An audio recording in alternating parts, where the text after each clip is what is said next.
الله وعلى آله وصحابته أجمعين. اللهم علمنا ما ينفعنا وبارك لنا فيما علمتنا وزدنا علما. أسأل الله تعالى أن يتقبل منا الصيام والقيام وأن يكتبنا جميعا من عتقائه من النار إن شاء الله. في هذه الدروس في شهر رمضان سنتناول تفسير مختصر للحزب الأخير من القرآن الكريم. فهذه السور يكثر ترديدها على الأسماع، ولكن في كثير من الأحيان نجهل معاني الآيات ومعاني السور.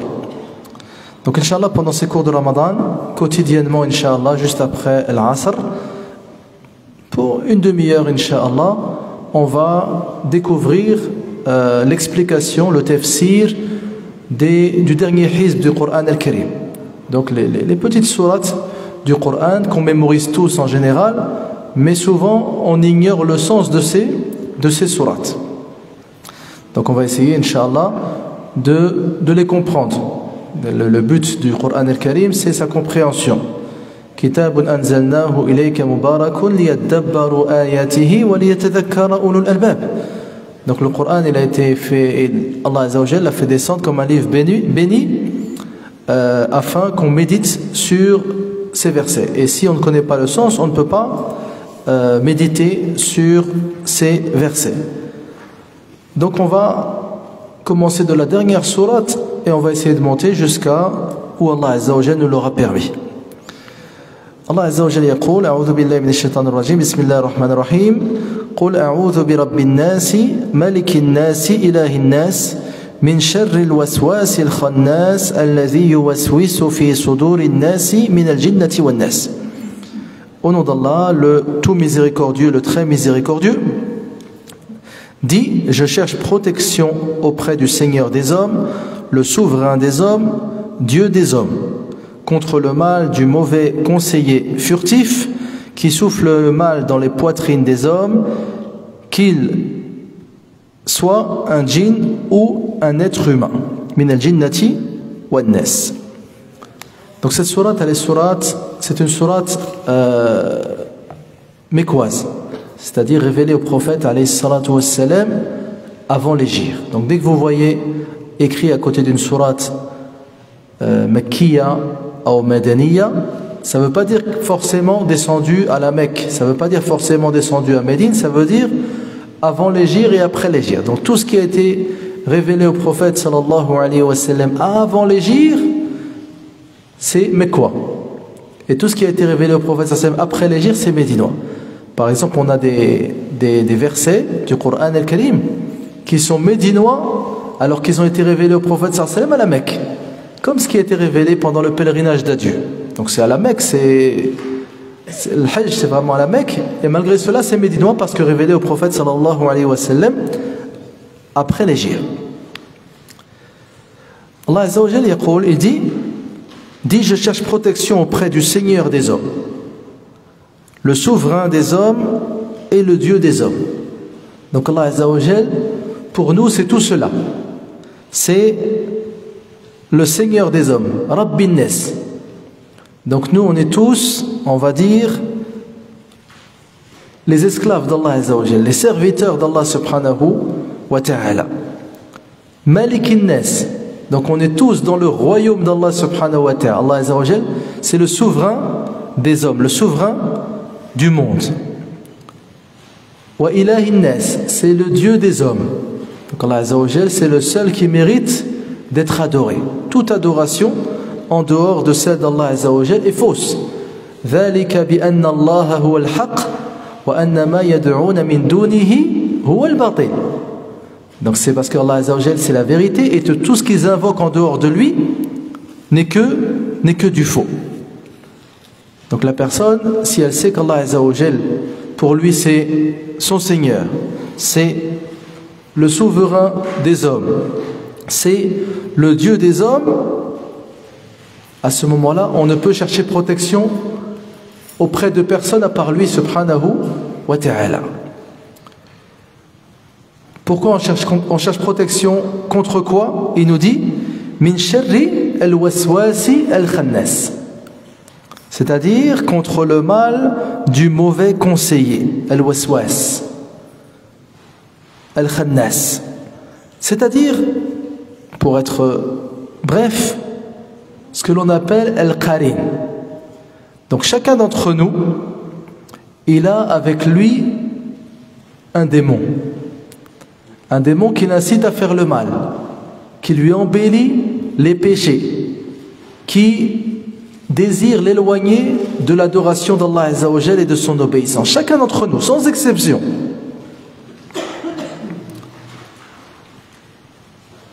قال النبي صلى الله عليه وسلم ما منكم من أحد إلا وقد وكل به قرينه من الجن قالوا وإياك يا رسول الله قال وإياي إلا أن الله أعانني عليه فأسلم فلا يأمرني إلا بخير. Le prophète sallallahu alayhi wa sallam dit, il n'y a pas une personne parmi vous sans qu'il ait avec lui un compagnon parmi les djinns qui a pour but, justement, comme on vient de dire, de t'embellir les péchés, de t'éloigner de l'obéissance d'Allah subhanahu wa ta'ala. Ensuite, donc, chacun, comment il réagit?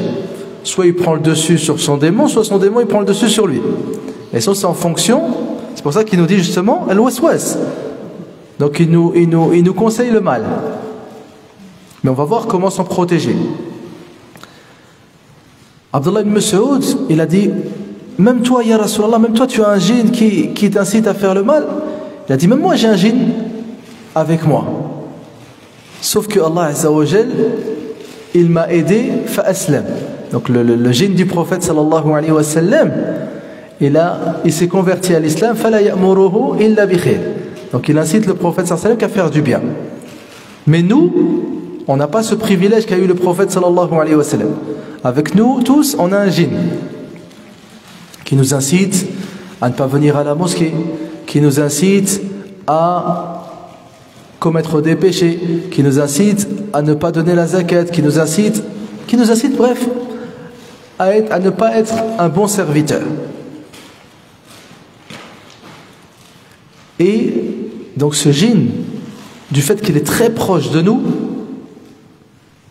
il nous incite constamment. Constamment, il fait en sorte que dès qu'on veut faire du bien, il y a un dilemme qui se crée en nous. Est-ce qu'on fait ce bien ou pas? Le matin, on est réveillé, on veut se réveiller pour manger, par exemple, fait Ramadan, pour être concret. Shaitan, il dit là, reste dormir. Alors tu sais que c'est un bien. Tu sais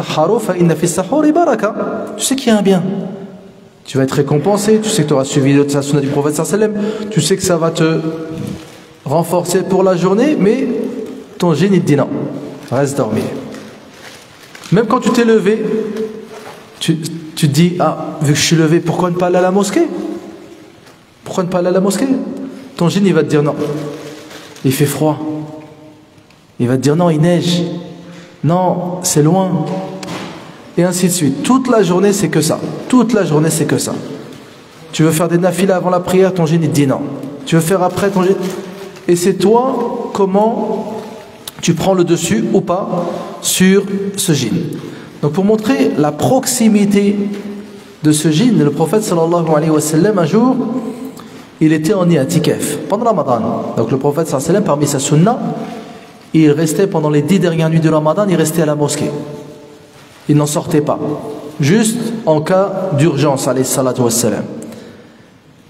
Donc le but c'était de rechercher les Laylatul Qadr, le fait d'être sûr d'être à la mosquée pendant les Laylatul Qadr.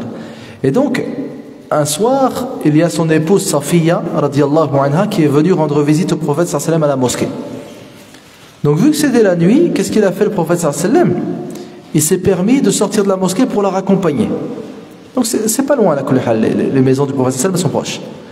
Sauf que en sortant de la mosquée avec son épouse Safiya, le prophète y croise deux compagnons. Ces deux compagnons, en croisant le prophète sallallahu alayhi wa sallam, ils ont accéléré. Et le prophète il leur a dit ala rislikuma, attendez. Innaha Safiya, c'est Safiya, c'est ma femme. Pensez pas que j'étais avec une femme étrangère. Ils lui ont dit, Ya Rasulallah, comment on pourrait penser ça? Comment on pourrait penser ça? Que tu es avec quelqu'un d'autre qu'une de tes épouses. Et le prophète, il a dit, alayhi salam, Inna ash-shaytana yajri min ibni Adam majra ad-dam. Wa inni khashitu an yaqdhifa fi qulubikuma sharra. Il a dit, alayhi salam, là, je vous dis pas ça pour rien. Ça, c'est que le diable, il court en nous comme le sang. Le sang qui coule dans nos veines, le shaitan, il est avec nous aussi fréquemment et avec cette même proximité. Et j'ai eu peur que justement, même si vous n'allez pas penser du mal de moi, mais shaitan, il va venir pour vous dire, c'était une autre femme que la sienne avec le prophète sallallahu alayhi wa sallam. Et donc, comment justement prendre le dessus sur le shaitan, sur ce djinn qui nous murmure sans cesse? C'est par l'évocation d'Allah Azza wa Jal. Plus tu évoques Allah subhanahu wa ta'ala, plus le shaitan s'éloigne et plus il prend la fuite. On va voir Al-Khannas, il est furtif. Donc certes, il est proche de nous, mais il y a moyen qu'il fasse que il s'éloigne plus ou moins de toi. Et il reviendra. Il reviendra. Mais tu peux au moins t'en débarrasser pour une période. Un jour, le prophète sallallahu alayhi wa sallam, il était sur un âne. Il était sur un âne et il avait derrière lui un homme. Donc le prophète, c'est lui qui conduit et derrière lui, il y a un homme. À un moment, l'âne, il a failli trébucher. Il a failli trébucher. L'homme, qu'est-ce qu'il a dit? Il a dit Ta'is al-shaytan. En gros, c'est que Allah Azza wa Jal maudisse le diable. Qu'Allah Azza wa Jal maudisse le diable. Le prophète sallallahu alayhi wa sallam, il lui a dit La taqul ta'is al-shaytan. فإنك إذا قلت تعس الشيطان تعاظم في نفسه. Il a dit lorsque tu dis shaitan, lorsque tu dis qu'Allah maudisse shaitan, que le shaitan soit maudit, shaitan il se remplit d'orgueil. Il se remplit d'orgueil.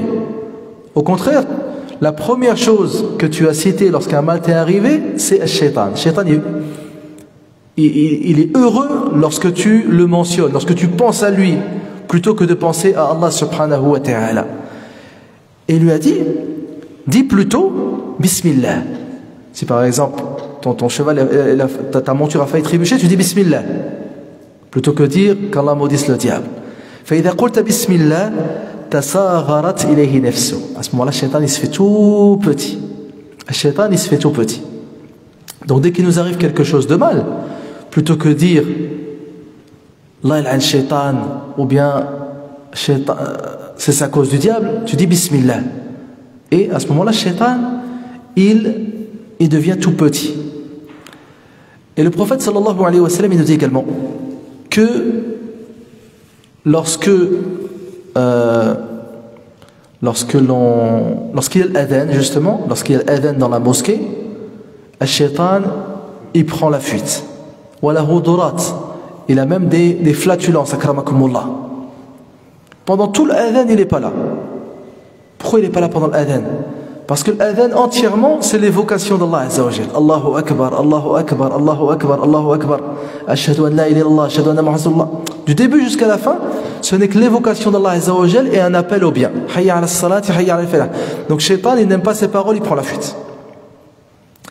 Lorsque l'adhan finit, shaitan il arrive. Lorsque tu vas vouloir prier par exemple un nafila, shaitan il va te faire penser à toute chose. Et lorsqu'il y a l'iqama, il reprend la fuite. Et ensuite il revient pour te perturber pendant ta prière. Te dire uzkur kada, uzkur kada, uzkur kada, hatta yadri l'insan kam salla. Jusqu'à ce que la personne ne sache même plus combien elle a prié de raka'a. Je ne sais plus s'il a prié 3, s'il a prié 4. Donc le shaitan, si tu veux le faire fuir, c'est par l'évocation d'Allah subhanahu wa ta'ala. C'est-à-dire dès qu'il t'appelle à faire du mal, dis à l'inverse la ilaha illallah.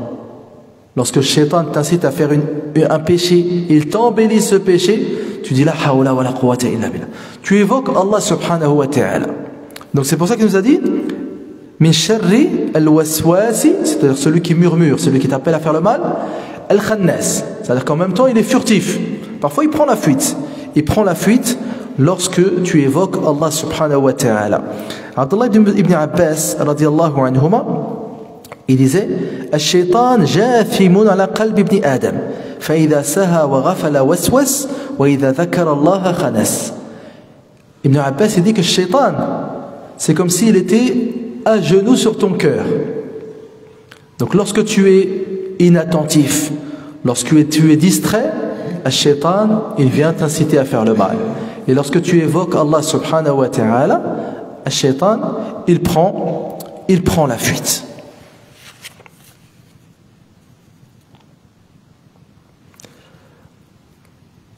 Donc il y a le proche là, le qarin, le démon proche qui nous incite à faire le mal.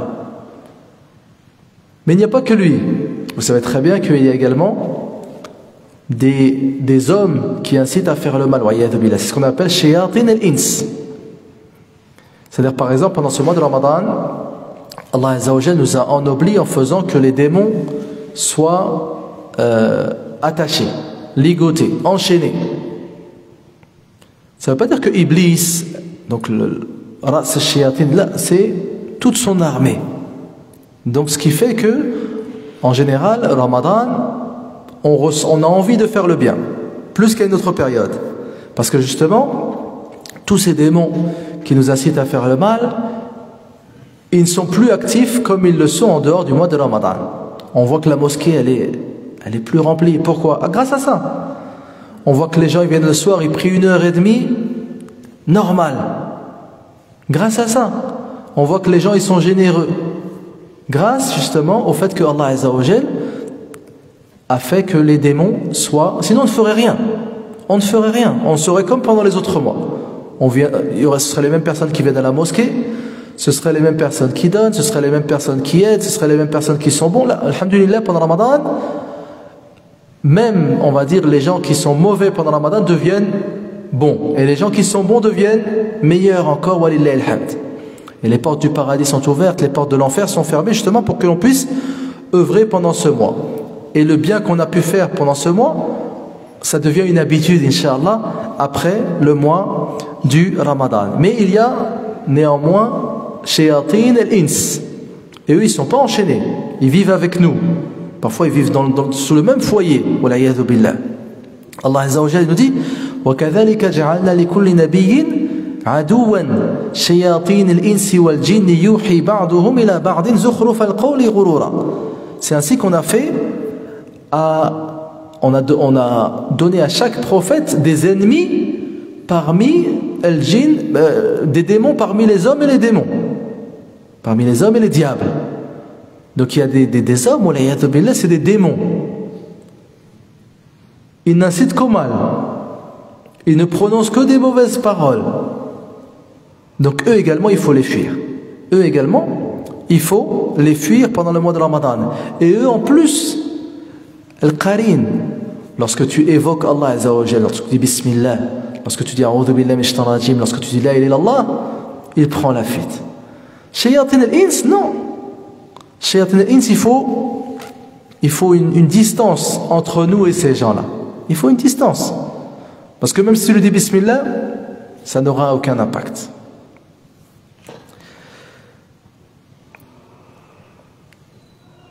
Et donc, le shaitan, il nous murmure des choses. Alhamdulillah, Allah Azza wa Jalla, il a fait que toutes ces mauvaises idées, toutes ces incitations que shaitan nous insuffle, Allah Azza wa Jalla ne nous en tient pas de grief tant qu'on ne met pas cela en pratique. Donc si shaitan il vient, il te dit fais tel péché, il t'embellit une mauvaise action, mais que toi tu résistes. Yawm al-Qiyamah, on ne dira pas pourquoi as-tu pensé à cette chose-là. Allah Azza wa Jalla, alhamdulillah, on ne sera pas jugé sur nos mauvaises pensées. Lorsque tu as envie de faire un péché et au contraire tu le délaisses pour Allah Azza wa Jalla, tu es même récompensé. Le prophète sallallahu alayhi wa sallam dit Man hamma bi sayyi'atin falam ya'malha kutibat lahu hasana. Celui qui veut faire un péché et au final il ne le fait pas, une bonne action t'est inscrite. Pourquoi? Parce que tu as pris le dessus. Imaginez, tu es même récompensé pour une simple résistance. Regardez la grandeur d'Allah subhanahu wa ta'ala. Lorsque tu résistes aux mauvaises pensées de Shaitan, Allah Azza wa Jal te récompense. Et ça, en général, c'est des récompenses auxquelles tu ne t'attends même pas. C'est-à-dire, toi, tu penses que Yawm al-Qiyamah, tu vas venir avec la prière. Tu te souviendras, je priais à la mosquée, je faisais ci, je jeûnais, j'ai donné tant un jour à la mosquée. Mais par exemple, un jour, c'est-à-dire tu as résisté à une incitation du diable, tu l'oublies. Un shaitan t'a insisté à ne pas venir à faire tel péché et toi, au final, tu ne l'as pas fait. Tu oublies. En général, tu ne penses qu'à tes actions et non à ton délaissement des péchés. Mais Allah Azza wa Jal enregistre tout. Tout ça sera des récompenses que l'on trouvera Yawm al-Qiyamah. Un jour, un compagnon il est venu voir le prophète sallallahu alayhi wa sallam et il a dit: Ya Rasulallah, inna ahadana yajidu fi nafsihi ma yu'arridu bi-shay li'an yakuna humamatan ahabbu ilayhi min an yatakallama bih. Faqala Allahu akbar, Allahu akbar, Allahu akbar. Alhamdulillah alladhi radda kaydahu ila al-waswasa. Un homme il est venu voir le prophète sallallahu alayhi wa sallam, il a dit: Ya Rasulallah, parfois j'ai des pensées, c'est-à-dire je préférerais être un morceau de charbon plutôt que de te dire, j'ai honte, il a honte de dire au prophète sallallahu alayhi wa sallam à quoi il pense, c'est-à-dire des choses très graves, peut-être des idées contraires à la foi musulmane. Mais malgré cela, il n'y a pas de péché dans cela. Le prophète sallallahu alayhi wa sallam a dit: Alhamdulillah alladhi radda kaydahu ila al-waswasa. Le prophète il a dit Allahu akbar, Allahu akbar. Il a dit louange à Allah qui a réduit les ruses du diable au simple murmure. C'est-à-dire il n'y a pas d'action qui suivent. Il n'y a pas d'action qui suivent. Et le prophète sallallahu alayhi wa sallam dit: Inna Allah tajawaza an ummati ma haddathat bihi anfusuha ma lam ta'mal aw tatakallam. Allah Azza wa Jal, il ne tient grief à personne pour toutes les mauvaises pensées. Lorsque tu as une mauvaise pensée, il n'y a pas de péché là-dedans. Tant que ma lam ta'mal aw tatakallam, tant que tu ne mets pas en pratique cette mauvaise pensée, ou bien tu la prononces. Si ça reste dans ta tête, alhamdulillah, il n'y a aucun péché à cela. Allah Azza wa Jal dans le Coran al-Karim il a dit: In tubdu ma fi anfusikum wa tukhfuhu yuhasibukum bihi Allah. Coran al-Karim à la fin de surat al-Baqarah, Allah Azza wa Jal il a dit: In tubdu ma fi anfusikum wa tukhfuhu yuhasibukum bihi Allah. Si vous montrez ce qu'il y a dans vos âmes ou que vous laissez ça caché, yuhasibkum bihi Allah. Allah Azza wa Jal va vous juger sur cela. Les compagnons, ils sont partis vers le prophète sallallahu alayhi wa sallam et ont dit: Ya Rasulallah, à chaque fois qu'il y a des versets qui ont été révélés, on n'est jamais venu nous plaindre. Yarhamukallah. On était capable de tout mettre en application, mais là c'est trop. C'est trop d'être jugé pour les pensées qu'on a. C'est trop. C'est pour ça qu'ils ont dit ensuite: ربنا لا تؤاخذنا إن نسينا أو أخطأنا ربنا ولا تحمل علينا إصرا كما حملته على الذين من قبلنا ربنا ولا تحملنا ما لا طاقة لنا به. Oh Allah, ne nous impose pas une chose au-dessus de nos capacités. Les compagnons ils considéraient que être jugé pour les pensées c'est au-dessus de leur capacité. ما لا طاقة لنا به et dans le hadith, Allah Azza wa Jalla a dit qad fa'al, c'est-à-dire il a exaucé toutes ses invocations. C'est-à-dire qu'il n'y a plus rien.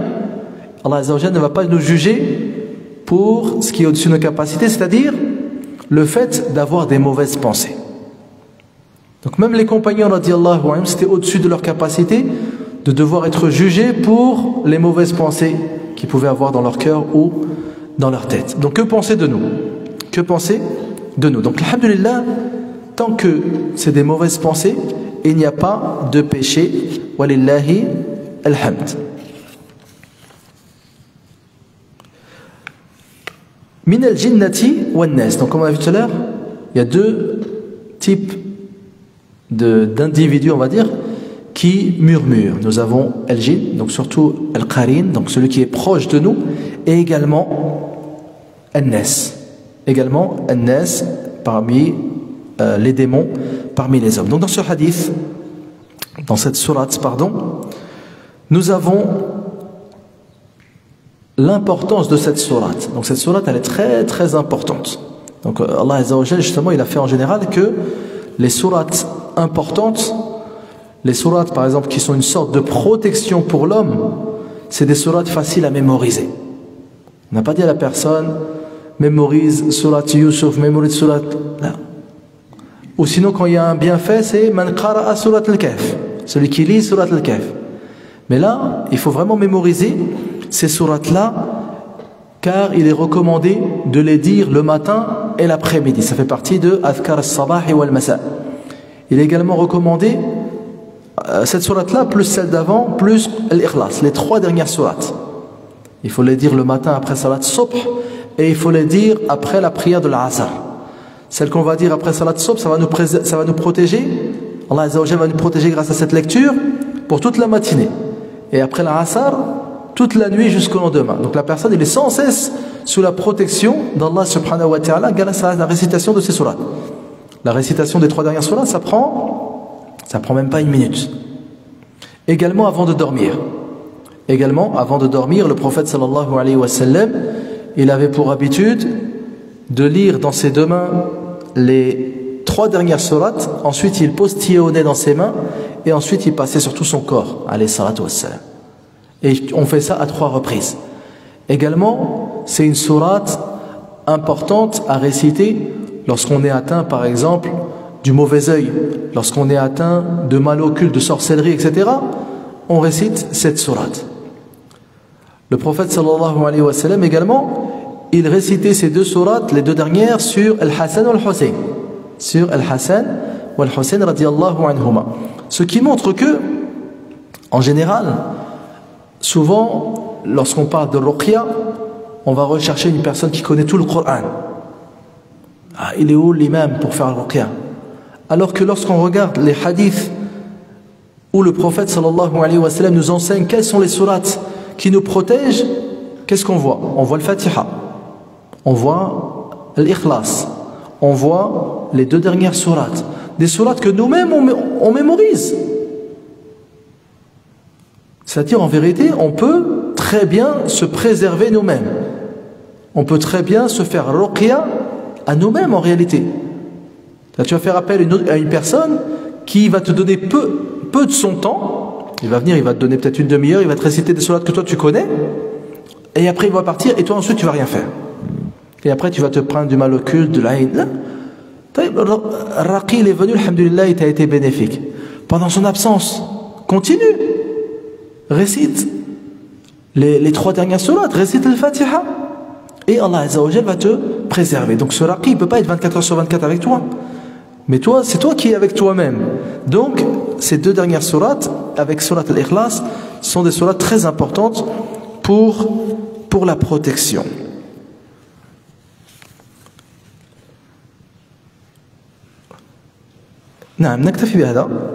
Donc on va s'arrêter là, Inch'Allah. Et demain, on verra surat al-Falaq. Et ainsi de suite, on monte.